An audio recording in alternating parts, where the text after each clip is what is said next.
السلام علیکم عزیز حاضرین، آج کی ہماری گفتگو میں ہم زمانہ جاہلیت کے ایک صحرائی ڈاکو سمیت کل 5 صحابہ کرام کی سوانح حیات کے بارے میں جانیں گے۔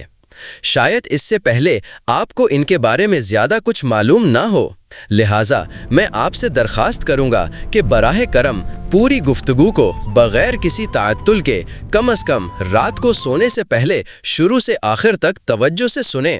تو آئیے شروع کرتے ہیں۔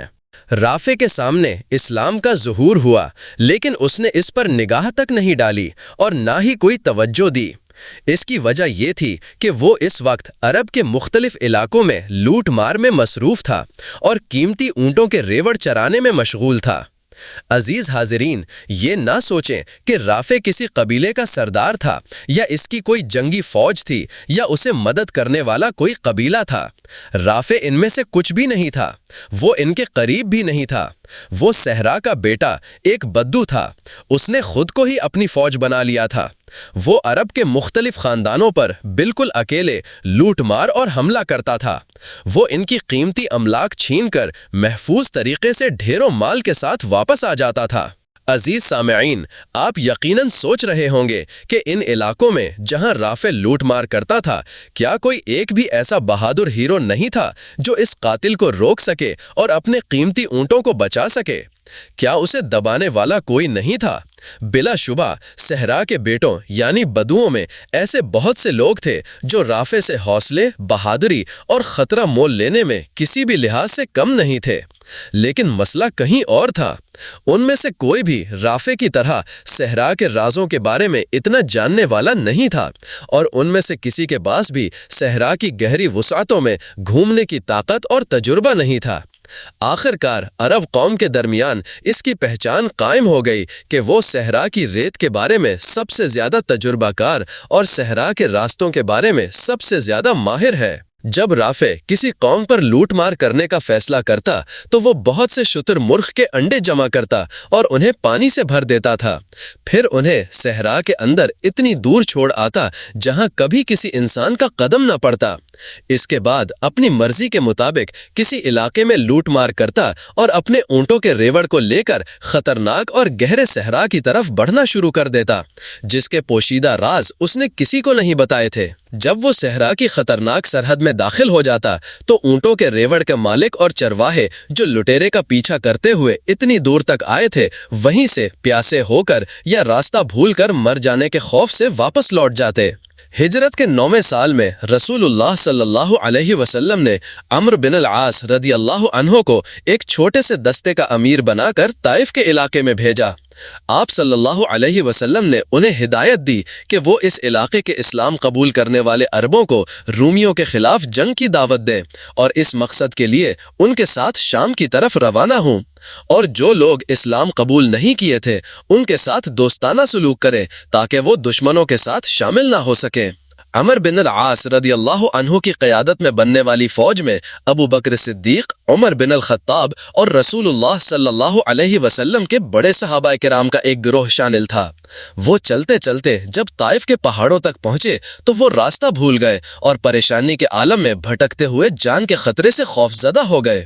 تب عمر بن الخطاب رضی اللہ عنہ نے کہا، اس خطرناک صحرا میں ہمیں راستہ دکھانے کے لیے ایک ماہر اور تجربہ کار رہنما کا انتظام کرو۔ انہیں بتایا گیا کہ واحد رافع بن عمیر الطائی ہی آپ کے لیے موزوں رہنما ہو سکتا ہے، کیونکہ اس خطرناک اور تباہ کن صحرا اور اس کے راستوں کے بارے میں وہی سب سے زیادہ تجربہ کار اور ماہر ہے۔ یہ بات سننے کے بعد انہوں نے رافع کو بلایا اور انہیں اپنا راستہ دکھانے کے لیے معاہدہ کر لیا۔ رافع بن عمیر نے رسول اللہ صلی اللہ علیہ وسلم کے منتخب کردہ چند صحابہ کرام کے ساتھ کئی دن اور راتیں گزاریں۔ اس دوران انہوں نے صحابہ کرام کے اس کے لیے جو احکامات تھے ان پر عمل کیا۔ اس کے ذریعے رافع نے ان کے بہترین کردار، بلند اخلاق اور اعلیٰ ترین مثالی آداب کو دیکھا، جنہوں نے اس کے دل میں ان کی محبت کا بیج بو دیا۔ اس نے دیکھا کہ یہ لوگ رات بھر عبادت میں مشغول رہتے ہیں اور دن بھر گھوڑوں پر جہاد میں، دنیا کی کسی بھی خوشی اور دولت میں ان کی کوئی دلچسپی نہیں۔ یہ اللہ سے صرف آخرت کی خوشی، سکون اور اچھے انجام کی دعا کرتے ہیں۔ اس گروہ کو لے کر اس کے دل میں ہلچل مچ گئی۔ رافع خود بیان کرتے ہیں کہ اس گروہ کے ساتھ رہتے ہوئے میں ان سب کی باتوں پر غور کرتا تھا، خاص طور پر ابو بکر کی طرف میں گہری نگاہ سے دیکھتا تھا۔ حالانکہ ان کے تمام ساتھی اچھے تھے، پھر بھی میرا دھیان ان پر زیادہ تھا۔ جب ہم نے اپنا کام مکمل کر لیا اور اس گھر واپس آئے جہاں سے ہم نکلے تھے اور ان کے جانے کا وقت قریب آیا تو مجھے محسوس ہوا کہ وہ چلے تو جائیں گے لیکن میرے دل کو اپنا ہمراہ بنا کر لے جائیں گے۔ میں ابو بکر کے پاس دوڑ کر گیا اور کہا، اے میرے وقتی مسافر دوست، میں نے بار بار دیکھا ہے کہ آپ کے تمام ساتھیوں میں سے میں نے آپ کو منتخب کیا ہے۔ برائے کرم مجھے کچھ سکھا دیں جسے یاد کر کے میں آپ جیسا بن سکوں اور آپ کے گروہ میں شامل ہو سکوں۔ انہوں نے مجھ سے کہا، کیا تم اپنی 5 انگلیاں گن سکتے ہو؟ میں نے کہا ہاں۔ انہوں نے کہا تو گنو۔ نمبر 1، تم گواہی دو گے کہ اللہ کے سوا کوئی معبود نہیں اور محمد صلی اللہ علیہ وسلم اس کے بندے اور رسول ہیں۔ نمبر 2، تم نماز قائم کرو گے۔ نمبر 3، اگر تمہارے پاس مال ہے تو زکوٰۃ دو گے۔ نمبر 4، رمضان کے مہینے میں روزے رکھو گے۔ اور 5، اگر استطاعت ہو تو حج کرو گے۔ اس کے بعد انہوں نے پوچھا، یاد ہو گیا؟ میں نے کہا ہاں ہو گیا۔ اب آپ ذرا سنیے، یہ کہہ کر میں نے کہنا شروع کیا، میں گواہی دوں گا کہ اللہ کے سوا کوئی معبود نہیں اور محمد صلی اللہ علیہ وسلم اس کے بندے اور رسول ہیں۔ 2، نماز جسے میں کبھی نہیں چھوڑوں گا۔ 3، زکوٰۃ اگر میرے پاس مال ہوگا تو ادا کروں گا۔ 4، رمضان کے روزے میں جب تک زندہ رہوں گا رکھوں گا۔ اور 5، حج اگر مجھے استطاعت ہوئی تو ادا کروں گا انشاءاللہ۔ اسی دن سے صحرائی ڈاکو رافع بن عمیر علتائی رضی اللہ عنہ نے اپنی زندگی کا سیاہ باب لپیٹ دیا اور قرآن کی روشنی میں ایمان کے نور سے منور ایک روشن زندگی کا نیا باب شروع کیا۔ یہ رافع بن عمیر کے زمانہ جاہلیت کے واقعات تھے۔ اب ان کے اسلام قبول کرنے کے بعد کے کچھ واقعات پر گفتگو ہوگی۔ خلیفۃ المسلمین ابو بکر صدیق رضی اللہ عنہ نے شام ملک میں رومی فوج کے خلاف جنگ کے مقصد سے 4 حصوں میں تقسیم ایک فوج بھیجی۔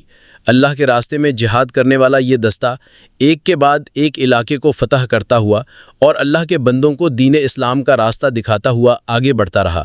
جس زمین پر ان کے قدم پڑے وہاں انہوں نے اذان کی بلند آواز چاروں طرف پھیلا دی تاکہ لوگ جان سکیں کہ قیصروں کی عبادت کرنے کے دن ختم ہو گئے، اب سے اللہ کی زمین پر صرف اللہ کی عبادت چلے گی۔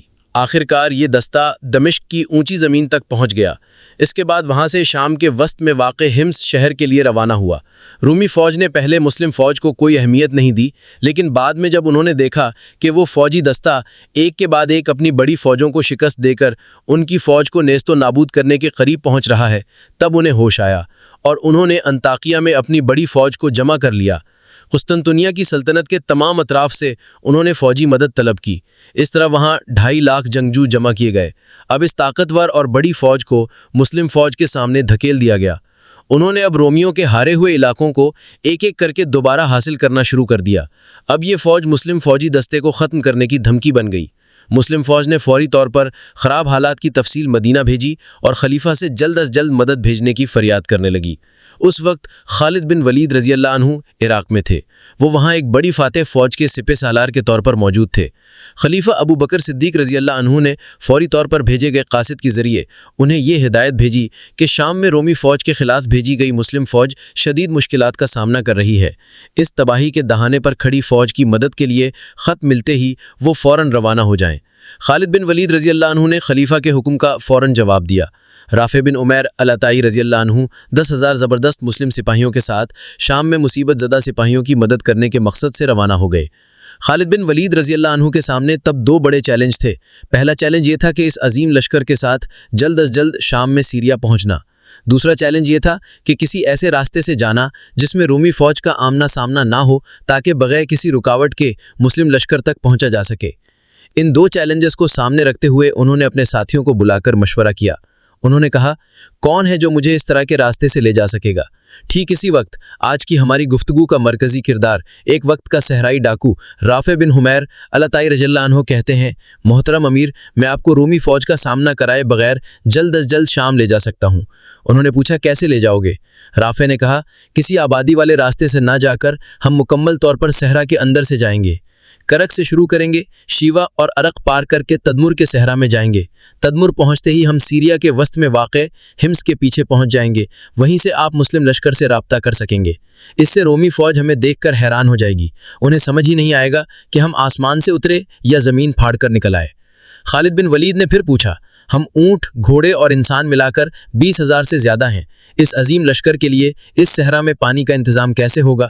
رافع بن عمیر طئی رضی اللہ عنہ نے کہا، جب تک اللہ ہمارے ساتھ ہے یہ ذمہ داری میری ہے۔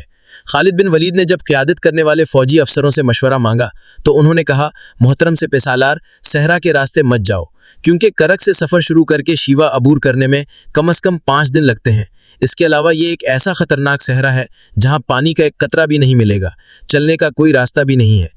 اس خطرناک راستے کو اکیلے طے کرنا کسی بھی سوار کے لیے ممکن نہیں ہے، جبکہ وہاں اتنی بڑی فوج کے ساتھ اس راستے کو طے کرنے کا سوچنا خودکشی کے مترادف ہے۔ لہٰذا ہمارا مشورہ ہے کہ آپ صحرا کے راستے جا کر اپنی اور اس فوج کی جان کو خطرے میں نہ ڈالیں۔ خالد بن ولید نے کہا، اے مسلم قوم، باہمی اختلاف تمہاری اخلاقی خصوصیت نہ ہو اور تمہارا ایمان کمزور نہ ہو۔ یاد رکھو، اللہ کی مدد نیت کے درجے کے مطابق آتی ہے، ثواب اور اجر مشقت کے نتیجے میں آتا ہے۔ مسلمان جب تک اللہ کی مدد کے امیدوار رہتے ہیں تب تک انہیں کسی اور چیز کی پرواہ نہیں کرنی چاہیے۔ اس کے علاوہ رافع ہمارے ساتھ ہیں، اور یہاں ہم میں سے کون ہے جو صحرا کے راستوں اور نقل و حرکت کے بارے میں اس کی مہارت کو نہیں جانتا؟ اس کے بعد خالد بن ولید نے فیصلہ سناتے ہوئے کہا، اللہ کی قسم، اس صحرا کے راستے کے علاوہ ہمارے پاس کوئی چارہ نہیں ہے، کیونکہ میں نے خلیفہ کے حکم کو جلد از جلد پورا کرنے کا ارادہ کیا ہے، اور یہ بھی ارادہ کیا ہے کہ مسلم لشکر کو رومی فوج کے پنجوں سے بچاؤں۔ تھوڑی دیر میں فوجی افسروں نے ان کے فیصلے کو مان لیا اور کہا، اللہ تعالیٰ نے آپ کو بہادری، ہمت اور تجربہ عطا فرمایا ہے، لہٰذا آپ کو جو بہتر لگے وہی کریں۔ خالد بن ولید نے کہا، اللہ آپ سب کا بھلا کرے۔ اس کے بعد انہوں نے رافع سے کہا، تمہیں جو کرنا ہے شروع کر دو۔ رافع نے کہا، محترم سپہ سالار، میرے لیے 20 بڑی، موٹی اور عمر رسیدہ اونٹنیوں کا انتظام کریں۔ انہیں 20 اونٹنیاں دی گئیں۔ انہوں نے انہیں پیاسا بنایا۔ جب وہ بہت زیادہ پیاسی ہو گئیں تو انہیں پانی کے پاس لے گئے۔ انہوں نے پیٹ بھر کر پانی پیا۔ اس کے بعد تمام اونٹنیوں کے ہونٹ رسی سے باندھ دیے تاکہ وہ جگالی نہ کر سکیں۔ پھر تمام اونٹنیوں کی پیٹھ پر جتنا ممکن ہو پانی کا بوجھ لاد دیا۔ نتیجے کے طور پر 20 اونٹنیوں کے پیٹ بھرے پانی کے ساتھ پیٹ بھرا پانی بھی شامل ہو گیا۔ وسیع لشکر اب چلنا شروع ہو گیا، تیزی سے بلا تعطل چلتا رہا۔ جب بھی وہ سفر روکتے تھے، رافع 4 اونٹنیاں ذبح کرتے تھے۔ ان 4 اونٹنیوں کے پیٹ سے پانی لے کر دودھ میں ملا کر تمام گھوڑوں کو پلاتے تھے اور سپاہیوں کو ان ذبح کی ہوئی 4 اونٹنیوں کے پیٹ کا پانی پلاتے تھے۔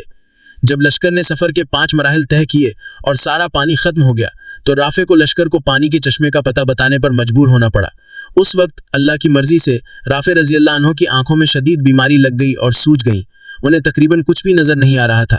سپہ سالار خالد بن ولید ان کے پاس آئے اور کہنے لگے، رافع، یہ کیا حال ہے؟ ہم نے تمام اونٹنیاں ذبح کر کے کھا لی ہیں، سارا پانی بھی ختم کر دیا ہے، اب ہمارا کیا ہوگا؟ فوج کا ہر ایک فرد پیاس سے مرنے والا ہے۔ رافع نے کہا، چاروں طرف دیکھو، کیا 2 تہکی کی طرح کی شکل کے 2 پہاڑ نظر آتے ہیں؟ خالد بن ولید رضی اللہ عنہ نے چاروں طرف دیکھ کر کہا، ہاں رافع، وہ رہے وہاں، وہ دکھائی دے رہے ہیں۔ رافع نے کہا، اب کوئی فکر نہیں، ان 2 پہاڑوں کے درمیان ایک آساج کا درخت ہے، بینگن کے درخت کی طرح کانٹے دار، اس درخت کو تلاش کرو۔ سب نے مل کر تلاش کیا، لیکن کوئی بھی آساج کا درخت تلاش نہیں کر سکا۔ رافع غصہ ہو کر بولے، ارے احمقو، درخت یہی ہے، جیسے بھی ہو تلاش کرنا ہی ہوگا، اگر تلاش نہیں کر سکے تو تم بھی مرو گے اور مجھے بھی اپنے ساتھ لے جاؤ گے۔ اس کے بعد انہوں نے سگھن تلاش شروع کی۔ کچھ ہی دیر میں انہیں آساج کے درخت کا پتہ چل گیا۔ انہوں نے دیکھا کہ درخت کو اکھاڑنے کی کوشش کی گئی ہے، چنانچہ ابھی بھی اس کی جڑیں زمین میں ہیں اور درخت ٹیڑھا پڑا ہے۔ ٹھیک اسی لمحے سب نے ایک ساتھ اللہ اکبر کا نعرہ لگایا۔ رافع نے کہا، اس درخت کی جڑ کی مٹی کھودو۔ سب نے مل کر کھودا۔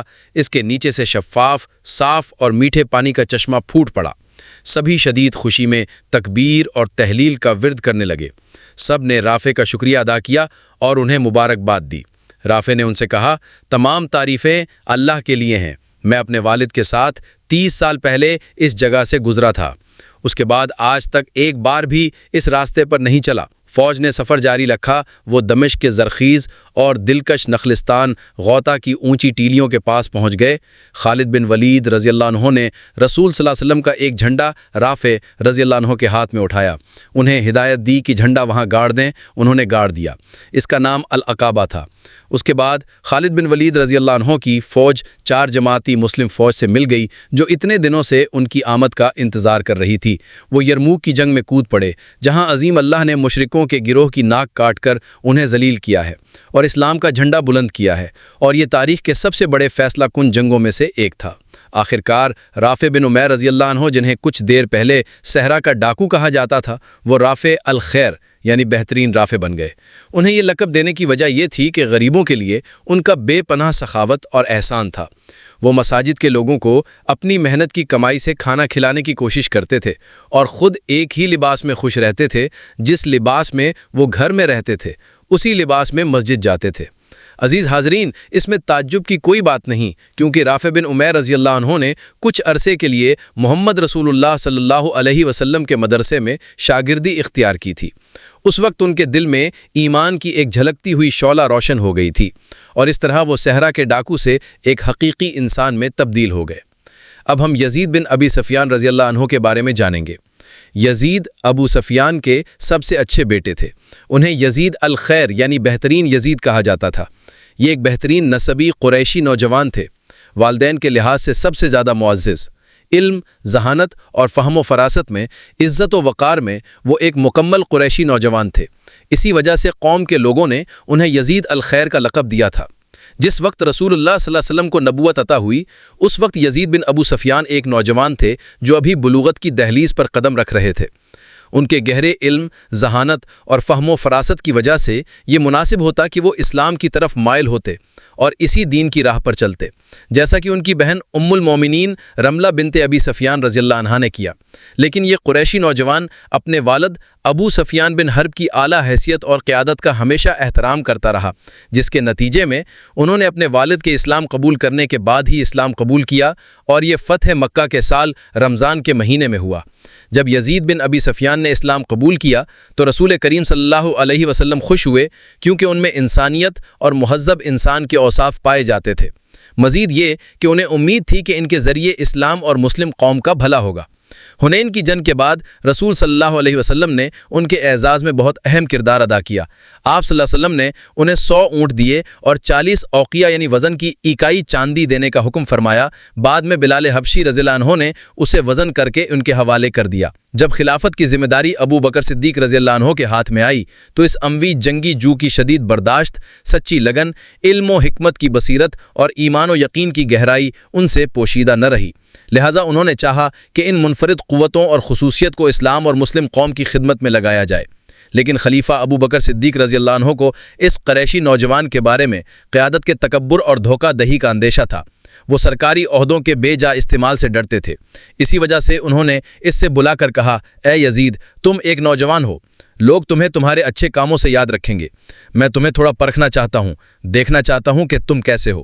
تمہیں کوئی حکومتی ذمہ داری دی جائے تو وہ کیسی ہوگی؟ اگر نتیجہ اچھا رہا تو تمہاری ترقی ہوگی، برا رہا تو تمہاری ذمہ داری چھین لوں گا۔ اے یزید، اللہ کا خوف اپنے دل میں بٹھا لو، کیونکہ وہ تمہارے دل کو ویسے ہی دیکھتا ہے جیسے تمہارے ظاہر کو۔ جب تم اپنے سپاہیوں کے پاس آؤ تو ان کے ساتھ اچھے سے گھل مل جاؤ۔ اچھے کی شروعات تم خود کرو، انہیں اچھے وعدے دو۔ جب انہیں نصیحت کرو تو وہ مختصر ہو، کیونکہ زیادہ باتیں ایک کو دوسرے کو بھلا دیتی ہیں۔ اپنی غلطیوں اور کوتاہیوں کو درست کرو اور خود کو سدھارو، دیکھو گے کہ دوسرے بھی تمہارے ساتھ سدھر گئے ہیں۔ تمام نمازیں وقت پر ادا کرو، رکوع اور سجدے پورے کر کے، اور خشوع و خضوع یعنی عاجزی و انکساری کو برقرار رکھ کر۔ اگر تمہارے پاس دشمن جماعت کے نمائندے آتے ہیں تو ان کی خاطر تواضع کرو، ان کے تمہارے پاس ٹھہرنے کا وقت مختصر کرو تاکہ وہ تمہارے فوجی کیمپ کے بارے میں کوئی خاص بات جانے بغیر ہی چلے جائیں۔ ان کے سامنے اپنی کسی خوبی کا اظہار نہ کرو، اس سے وہ تمہاری کمزوری دیکھ لیں گے اور تمہارے علم و ذہانت کی حد کو سمجھ لیں گے۔ انہیں فوجی کیمپ کے اس حصے میں ٹھہراؤ جہاں فوجیوں کی تعداد زیادہ ہو۔ ان سے گفتگو کی ابتدا تمہاری طرف سے نہ ہو، ان کی تمام باتوں کا خود مشاہدہ کرو، خفیہ باتیں ظاہر نہ کرو۔ ایسا کرنے سے تمہاری رازداری ختم ہو جائے گی۔ اس کے بعد انہوں نے یزید سے کہا، یہ میری طرف سے تمہارے لیے دلی نصیحت تھی، اور آخری مشورے کے طور پر میں تمہیں بہت زور دے کر کہتا ہوں کہ ابو عبیدہ بن الجراح کے ساتھ خصوصی تعلق قائم کرو۔ تم جانتے ہو کہ اسلام میں ان کا کتنا بڑا مقام ہے۔ خود رسول اللہ صلی اللہ علیہ وسلم نے ان کے بارے میں فرمایا ہے کہ ہر امت کا ایک امانت دار اور وفادار شخص ہوتا ہے، میری امت کا وہ شخص ابو عبیدہ بن الجراح ہے۔ لہٰذا ہمیشہ اسلام قبول کرنے میں ان کی سبقت اور اس منفرد مقام کو یاد رکھنا۔ اور دوسرے جن سے میں تمہیں تعلق رکھنے کو کہوں گا وہ معاذ بن جبل ہیں۔ تمہیں معلوم ہے کہ رسول اللہ صلی اللہ علیہ وسلم کے ساتھ وہ کتنے جہادوں میں شریک ہوئے ہیں۔ تم کبھی بھی ان کے مشورے کے بغیر کوئی فیصلہ مت لینا۔ وہ دونوں کبھی بھی تمہیں نیک مشورہ دینے اور تمہاری بھلائی کو یقینی بنانے میں کوتاہی نہیں کریں گے۔ یزید بن ابو سفیان نے انتہائی عاجزی سے درخواست کی، اے رسول کے خلیفہ، آپ برائے مہربانی ان دونوں سے بھی میری بات تھوڑی کہہ دیں جیسے آپ نے مجھ سے ان کی بات کہی۔ ابو بکر نے کہا، یقیناً میں یہ کہنا نہیں بھولوں گا۔ یزید نے تب غسالت اظہار کرتے ہوئے کہا، اللہ تعالیٰ آپ پر رحم کرے اور اس کے لیے بہترین اجر عطا فرمائے۔ خلیفہ ابو بکر صدیق رضی اللہ عنہ نے رومیوں کے خلاف جنگ کے لیے شام ملک میں فوج بھیجنے کا عزم کیا۔ اس مقصد کے لیے انہوں نے تمام علاقوں سے مسلم عوام کو بلایا اور مختلف قسم کے لوگوں سے ایک مضبوط فوج تشکیل دی۔ انہوں نے فوج کو 4 حصوں میں تقسیم کیا اور ایک فوج کی قیادت یزید بن ابی سفیان کے ہاتھ میں سونپ دی۔ اس نئی تشکیل شدہ فوج کی روانگی کے وقت خلیفہ ابو بکر صدیق رضی اللہ عنہ مسلم فوج اور ان کے نوجوان سپہ سالار کو رخصت کرنے کے لیے باہر آئے۔ وہ سپہ سالار کے ساتھ پیدل چلنے لگے۔ خلیفہ کے سامنے اس طرح گھوڑے پر سوار سپہ سالار یزید کو بہت بے چینی محسوس ہو رہی تھی، اس لیے انہوں نے خلیفہ سے کہا، اے رسول کے خلیفہ، آپ پیدل چل رہے ہیں اور میں گھوڑے پر بیٹھا رہوں گا، یہ ہو ہی نہیں سکتا۔ یہ کہتے ہی وہ گھوڑے کی پیٹھ سے اترنا چاہا اور خلیفہ سے کہا، یا تو میں اتر جاؤں یا آپ سوار ہو جائیں۔ یہ سن کر خلیفہ ابو بکر صدیق رضی اللہ عنہ نے کہا، مجھے بھی سوار ہونے کی ضرورت نہیں اور تمہیں بھی اترنے کی ضرورت نہیں، میں تو ان چند قدموں کو چل کر ہی جہاد فی سبیل اللہ کا ثواب حاصل کرنا چاہتا ہوں۔ اس کے بعد انہوں نے یزید کو نصیحت کرتے ہوئے کہا، تم تو نئے نئے علاقوں میں جا رہے ہو، طرح طرح کے کھانے تمہارے سامنے آئیں گے۔ کھانے کی شروعات میں بسم اللہ کہنا اور آخر میں الحمدللہ کہنا۔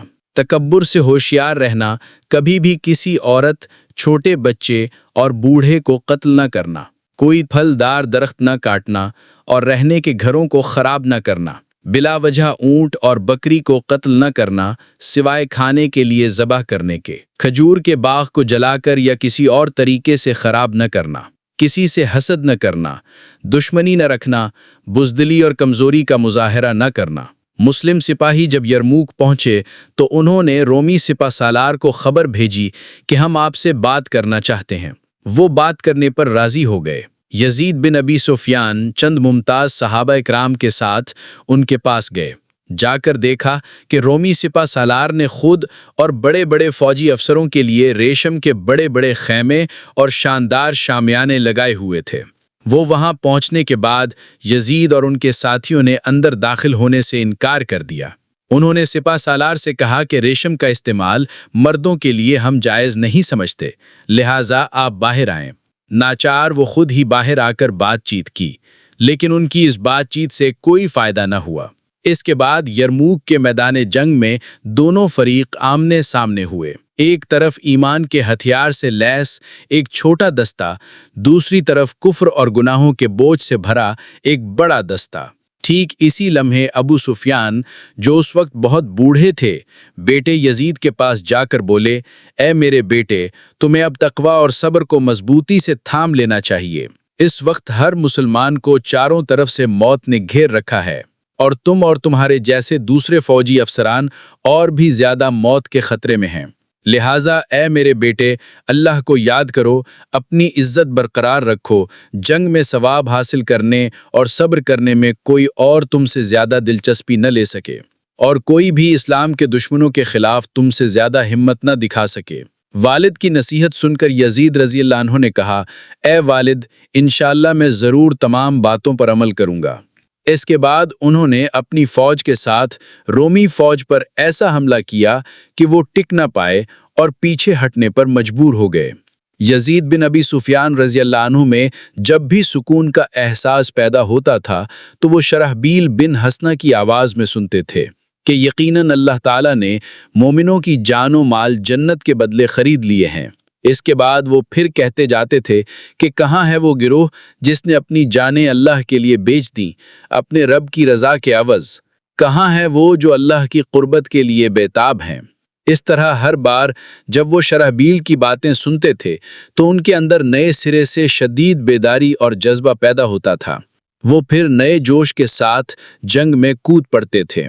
اسی طرح آخرکار عظیم اللہ نے اسلامی تاریخ کی سب سے بڑی فیصلہ کن جنگ میں اپنے گروہ کو فتح بخشی، کیونکہ اس جنگ کے بعد شام میں پھر کبھی کسی نے رومیوں کے خلاف کھڑے ہونے کی ہمت نہیں کی۔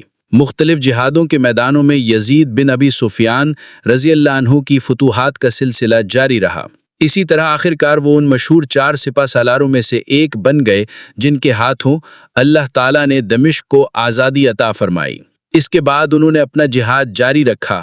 آخرکار انہوں نے بیروت، سیدہ اور ان سے ملحقہ لبنان کے دوسرے گاؤں مسلمانوں کے لیے فتح کیے۔ اب ہم عبادہ بن صامت رضی اللہ عنہ کے بارے میں جانیں گے۔ حضرت عبادہ بن صامت رضی اللہ عنہ، جن کے والد کا نام صامت اور والدہ کا نام قرۃ العین تھا، اور لوگ انہیں عبادہ کے نام سے پکارتے تھے۔ مسلم معاشرے میں ہم میں سے کون ہے جو عبادہ بن صامت کو نہیں جانتا؟ وہ ان پاکیزہ اور نیک لوگوں میں سے تھے جنہوں نے نبی اکرم صلی اللہ علیہ وسلم اور مہاجر صحابہ کرام رضی اللہ عنہم کو پناہ دی تھی، ہر طرح کی مدد کی تھی۔ وہ ان 73 افراد میں سے تھے جنہوں نے عقبہ میں بیعت کی تھی۔ وہ ان بدری صحابہ کرام میں سے تھے جن کے بارے میں خود اللہ تعالیٰ نے خبر دی ہے کہ تم جو چاہو کرو، میں نے تمہیں بخش دیا ہے۔ ان معلومات کے ساتھ اگر یہ بھی شامل کر لیا جائے کہ نبی صلی اللہ علیہ وسلم کی حیات مبارکہ میں قرآن جمع کرنے والی کمیٹی کے 5 اراکین میں سے وہ 5ویں تھے، تو ہی آپ ان کی بات کو صحیح طور پر سمجھ پائیں گے اور انہیں ان کے مقام کی بلند ترین چوٹی پر فائز کر پائیں گے۔ عبادہ بن صامت رضی اللہ عنہ نے اپنی زندگی 3 دھاروں میں گزاری: مجاہد، عابد اور معلم۔ میدان جنگ میں وہ شیر کی طرح دلیر، بہادر اور نڈر مجاہد تھے۔ رات کے تنہائی اور پرسکون پہروں میں وہ دنیاوی تعلقات کو ترک کر کے اللہ تعالیٰ کے مخلص عابد تھے۔ امن کے وقتوں میں وہ مسلم قوم کو معلم بن کر اللہ کی کتاب سکھاتے تھے اور اللہ کے دین کو سمجھاتے تھے۔ جب اللہ تعالیٰ نے مسلم قوم کو شام کے علاقوں کی فتح عطا فرمائی تو انہوں نے چاہا کہ ان علاقوں کے قلعوں کو فتح کرنے کے ساتھ ساتھ لوگوں کے دلوں اور ذہنوں کو بھی فتح کریں۔ لہٰذا دمشق کے گورنر نے خلیفۃ المسلمین عمر بن خطاب رضی اللہ عنہ کو خط لکھا۔ خط میں لکھا تھا کہ شام میں مسلمانوں کی تعداد بہت بڑھ گئی ہے، اب انہیں قرآن سکھانے اور دین سمجھانے کی ضرورت ہے، لہٰذا اے امیر المؤمنین، مجھے ایسے کچھ لوگ بھیج کر مدد کریں جو اس علاقے کے لوگوں کو قرآن سکھائیں گے اور حلال و حرام کا علم دیں گے۔ لہٰذا آپ اپنے میں سے 3 افراد کو منتخب کر کے میری مدد کریں، اگر چاہیں تو قرآن دازی کر لیں۔ انہوں نے کہا، امیر المومنین، ہم قرآن دازی نہیں کرنا چاہتے کیونکہ ابو ایوب الانصاری بہت بوڑھے ہو گئے ہیں اور ابی بن کعب بیمار ہیں، باقی ہم ہی 3 بچے۔ خلیفہ عمر رضی اللہ عنہ نے ان تینوں کو شام کے علاقے میں بھیج دیا۔ عبادہ بن صامت رضی اللہ عنہ حمص شہر میں رکے رہے۔ ابو دردہ رضی اللہ عنہ دمشق گئے۔ معاذ بن جبل رضی اللہ عنہ فلسطین میں رہے۔ عبادہ بن صامت رضی اللہ عنہ نے عقبہ کی رات جب رسول اللہ صلی اللہ علیہ وسلم کے ہاتھ پر بیعت کی تھی، وہاں یہ بھی تھا کہ وہ ہر حال میں اللہ اور رسول کی اطاعت کریں گے۔ وہ جہاں بھی ہوں گے ہمیشہ سچ بولیں گے، اللہ کے احکام کی تعمیل میں ملامت کرنے والے کی پرواہ نہیں کریں گے۔ اسی کے نتیجے میں جب وہ شام کے گورنر معاویہ رضی اللہ عنہ کے اقدامات سے مطمئن نہ ہو سکے تو انہوں نے خود گورنر سے ملاقات کی اور اپنے اعتراضات کا اظہار کیا، لیکن معاویہ رضی اللہ عنہ نے ان کی رائے قبول نہیں کی۔ انہوں نے اپنی رائے کو ماننے کو کہا۔ اس پر عبادہ بن صامت رضی اللہ عنہ غصہ ہو کر بولے، اللہ کی قسم، میں تمہارے ساتھ ایک علاقے میں نہیں رہوں گا۔ وہ دوبارہ مدینہ واپس آ گئے۔ تب انہوں نے خلیفہ عمر رضی اللہ عنہ کو قریب ہی بے چین اور پریشان دیکھ کر پوچھا، عمر، اللہ کے رسول کہاں ہیں؟ کیسے ہیں؟ انہوں نے جواب دیا، مجھے لگتا ہے کہ انہیں شہید کر دیا گیا ہے۔ تب انس بن نضر نے کہا، اگر رسول اللہ صلی اللہ علیہ وسلم وفات پا جائیں تو اللہ تو بلا شبہ ہمیشہ زندہ ہے، وہ کبھی نہیں مرے گا۔ انہوں نے مضبوطی سے تلوار پکڑی، تلوار کا میان توڑ دیا، نڈر اور بے خوف ہو کر میدان جنگ کے بیچ میں گھس گئے۔ جب وہ مشرک جنگجوؤں کا سامنا کرنے کے لیے دوڑ رہے تھے تو انہوں نے سعد بن معاذ رضی اللہ عنہ کو قریب دیکھ کر ان کے پاس جا کر کہا، اے سعد، جنت بہت قریب ہے، اللہ کی قسم مجھے احد پہاڑ کے پیچھے سے جنت کی خوشبو آ رہی ہے۔ اس کے بعد کسی طرف دیکھے بغیر وہ نڈر ہو کر آگے بڑھتے گئے۔ سعد بن معاذ رضی اللہ عنہ نے کہا، میری خواہش ہوئی کہ میں ان کے پیچھے جاؤں اور ان کے راستے پر چل کر وہی کروں جو وہ کر رہے ہیں، لیکن میں ان جیسا وہ عزم نہیں اپنا سکا، میں ان جیسا کوئی کام نہیں کر سکا۔ جب جنگ ختم ہوئی تو دیکھا گیا کہ انس بن نضر رضی اللہ عنہ شہید ہو کر احد کے میدان میں پڑے ہوئے ہیں۔ ان کے جسم پر تلوار، نیزہ اور تیر کے زخم تھے، کل ملا کر تقریباً 90 زخم ان کے جسم پر تھے۔ مشرکوں نے ان کی لاش کو اس طرح بگاڑ دیا تھا کہ انہیں پہچاننے کا کوئی طریقہ نہیں تھا۔ چنانچہ ان کی بہن ام حارثہ کے علاوہ کوئی بھی انہیں پہچان نہیں پایا، اور انہوں نے بھی انہیں جسمانی ساخت سے پہچانا، ان کے چہرے سے نہیں۔ اللہ تعالیٰ نے انس بن نضر الندری رضی اللہ عنہ کو ایک نادر اعزاز سے نوازا۔ ان کے بارے میں قرآن کی آیتیں نازل فرمائیں جو دنیا کے فنا ہونے تک مومن تلاوت کرتے رہیں گے، رات دن کے مختلف اوقات میں عبادت کرنے والے نمازوں میں پڑھتے رہیں گے۔ اتنے بڑے فخر کے بعد اور کیا کوئی فخر ہو سکتا ہے جس کی طرف کوئی سر اٹھا کر دیکھے یا تجسس بھرے دل اس طرف مائل ہوں؟ انس بن نضر کے بارے میں حدیث میں خوبصورت واقعہ ہے۔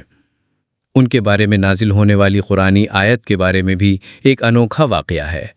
حدیث کا واقعہ کچھ یوں ہے۔ انس بن نضر رضی اللہ عنہ کی ایک بہن تھیں جو عرب خواتین میں انتہائی قابل قبول اور قوم کی خواتین میں بھی اعلیٰ مقام رکھتی تھیں۔ ان کا نام ندری کی بیٹی ربیہ تھا اور کنیت ام حارثہ۔ اس ام حارثہ کا ایک بیٹا تھا، ایک روشن نوجوان، ابھی جوان ہونے والا لڑکا جس کی عقل اور فہم ابھی کمال کو پہنچنے والی تھی، اور وہ معاشرے میں بھی گھل مل رہا تھا۔ اس کے مزاج اور کردار پر اسلامی رنگ چڑھ چکا تھا۔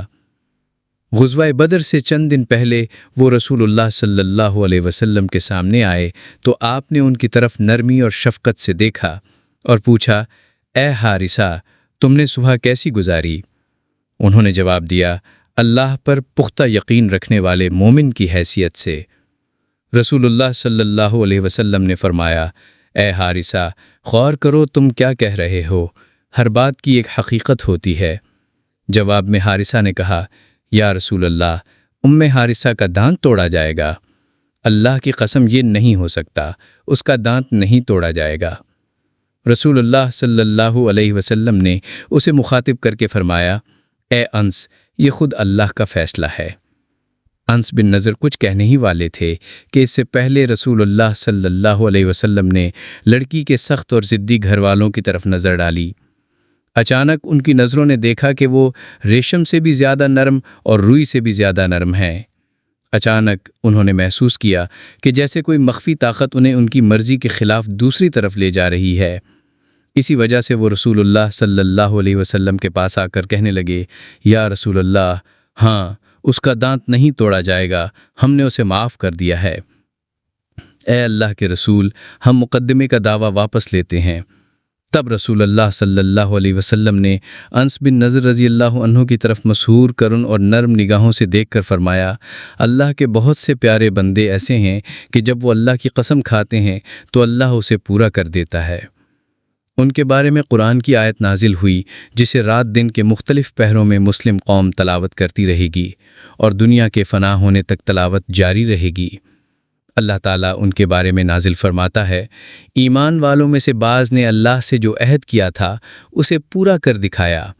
ان میں سے کچھ تو اپنی زندگی کا وقت پورا کر چکے ہیں اور کچھ انتظار کر رہے ہیں، اور انہوں نے اپنے ارادے میں ذرہ بھی تبدیلی نہیں کی۔ محترم سامعین، یہ زمانہ جاہلیت کے خوفناک صحرائی ڈاکو سمیت کل 5 صحابہ کرام کی زندگیوں پر ہماری آج کی مختصر گفتگو تھی۔